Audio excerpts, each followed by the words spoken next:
Next, we're going to perform the inspection and examination of the abdomen. Jason, can I examine your abdomen? Sure. All right.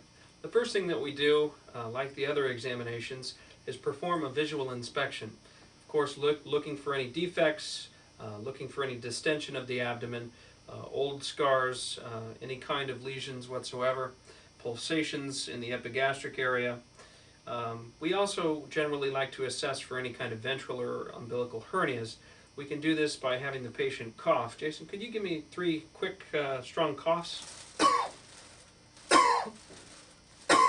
Good. Now, could you lift your head off the bed also? Good. Sometimes these cough maneuvers and lifting of the head can bring out a ventral or umbilical hernia. All right, the next thing that we like to do is part of the abdominal exam involves auscultation of the abdomen. Jason, can I listen to your abdomen? Sure. Okay. The reason why we auscultate before palpation is because deep palpation of the abdomen can alter any kind of bowel sounds. All right. All right, Jason, I'm just going to listen to your abdomen here, okay? Proper auscultation of the abdomen includes listening to 2 to 3 quadrants of the abdomen for any kind of bowel sounds, whether they're hyperactive, hypoactive, or non-existent. Good. Next, you go about 1 inch above the umbilicus, place your stethoscope, and you listen for any kind of bruit. Just relax, Jason, and take slow breaths. And then you go 1 inch lateral on both sides from this point to listen for any kind of renal stenosis bruit.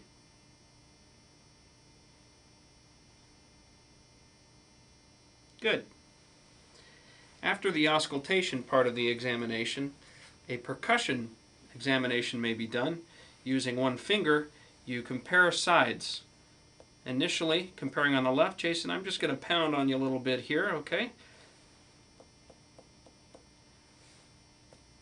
Percussing on both sides, listening for difference in tone. Next, we start here on the right side. Percussion of the liver span involves first percussing superiorly over the lungs and coming down until a dullness is noted. And then starting inferiorly in the right lower quadrant and percussing up superiorly until a dullness is noted. This helps you evaluate the span of the liver.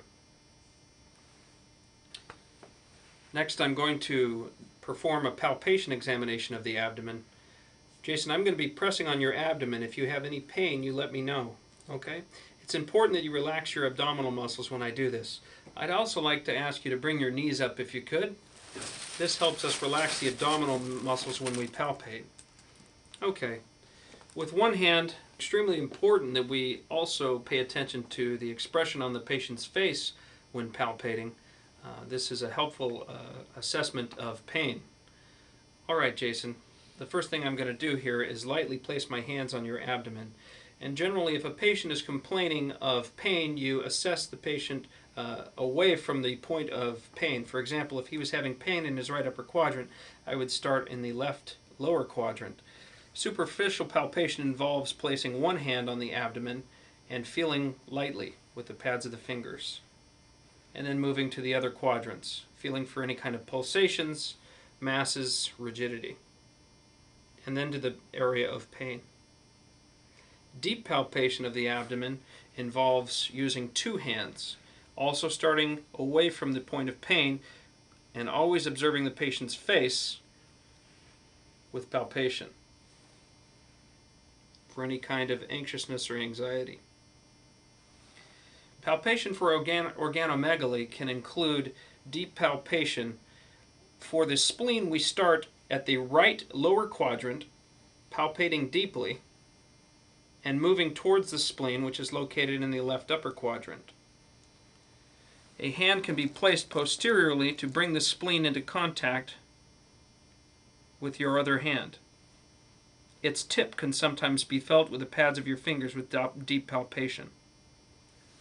Palpation of the liver includes coming from... Next, Jason, I'm going to palpate your... includes the placement of one hand beneath the liver on the right side and the other hand placed in the right lower quadrant with deep palpation approaching the liver as the patient is asked to take a deep breath. Jason, if you could do that. Good.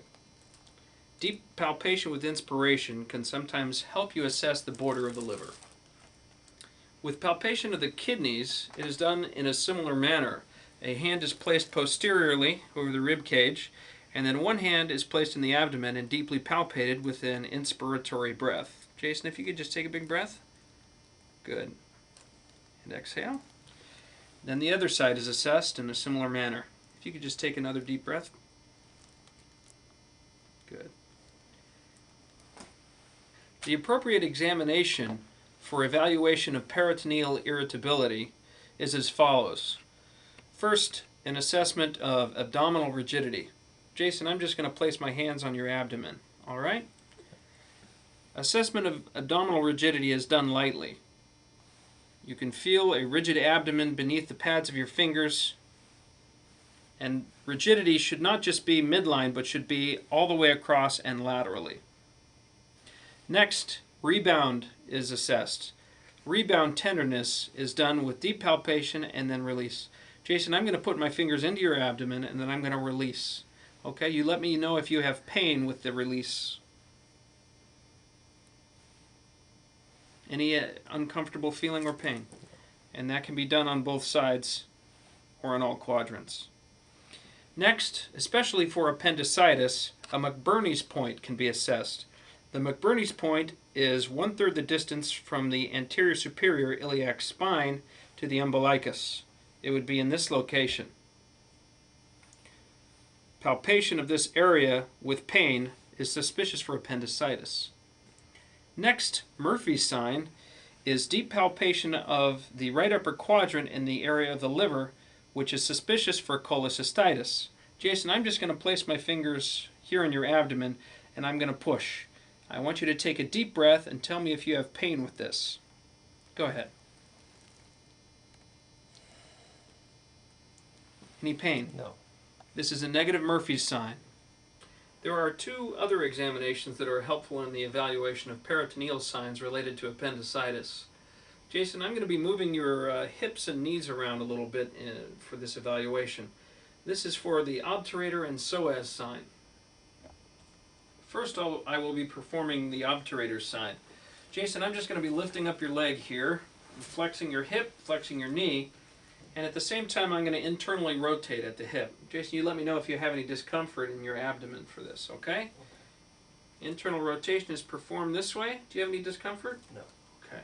This is a negative obturator sign for peritoneal irritation.